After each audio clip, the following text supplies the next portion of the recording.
നമസ്കാരം. ലോക്സഭാ തെരഞ്ഞെടുപ്പിൽ തൃശൂർ മണ്ഡലത്തിൽ ആര് ജയിക്കും എന്നുള്ളത് കേരളം ഇതിനോടകം പലവട്ടം ചർച്ച ചെയ്തു കഴിഞ്ഞു. എന്തായാലും ഏറ്റവും അധികം സസ്പെൻസ് ഉള്ള മണ്ഡലങ്ങളിലൊന്ന് തൃശൂർ തന്നെയാണ്.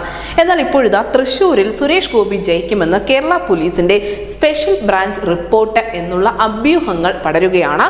മാധ്യമപ്രവർത്തകനായ മാത്യു സാമുവലാണ് സ്പെഷ്യൽ ബ്രാഞ്ചിന്റെ തെരഞ്ഞെടുപ്പിന് മുന്നോടിയായുള്ള ഈ റിപ്പോർട്ടിനെ കുറിച്ച് അദ്ദേഹത്തിന്റെ യൂട്യൂബ് ചാനൽ വിശദമായി തന്നെ പറയുന്നത്.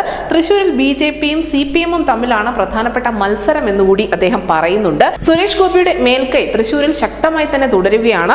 പ്രതാപൻ അവിടെ നിന്നും ഭയന്നതുകൊണ്ടാണ് പോയത്. K മുരളീധരൻ എത്തിയിട്ടും സുരേഷ് ഗോപിയുടെ ആധിപത്യം ഒട്ടും തന്നെ കുറയ്ക്കാൻ സാധിച്ചിട്ടില്ല എന്നുകൂടി മാത്യു സാമുവൽ പറയുന്നു.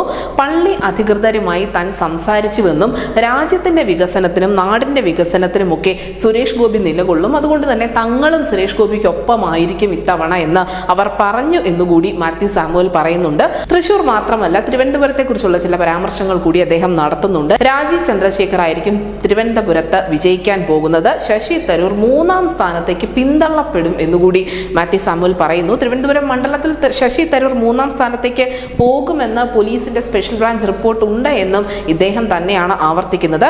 ഇവിടെ BJPയുടെ രാജീവ് ചന്ദ്രശേഖർ ജയിക്കും. പന്ന്യൻ രവീന്ദ്രൻ 2ാം സ്ഥാനത്ത് വരും എന്നുകൂടി റിപ്പോർട്ട് ചൂണ്ടിക്കാണിക്കുന്നതായി പറയുന്നു. എന്തായാലും ലോക്സഭാ തെരഞ്ഞെടുപ്പിനോടനുബന്ധിച്ച് ഇത്തരത്തിലുള്ള നിരവധി റിപ്പോർട്ടുകൾ, അനാലിസിസുകൾ അല്ലെങ്കിൽ സർവേകൾ, ഒപ്പീനിയൻ പോളുകളൊക്കെ വരാറുണ്ട്. അതിൽ ഒന്ന് മാത്രമാണ് ഇതും. നിലവിൽ എന്തായാലും പ്രചരണ രംഗത്തേക്ക് വളരെ ആക്റ്റീവായി തന്നെ എല്ലാ രാഷ്ട്രീയ പാർട്ടികളും കടന്നിട്ടുണ്ട്.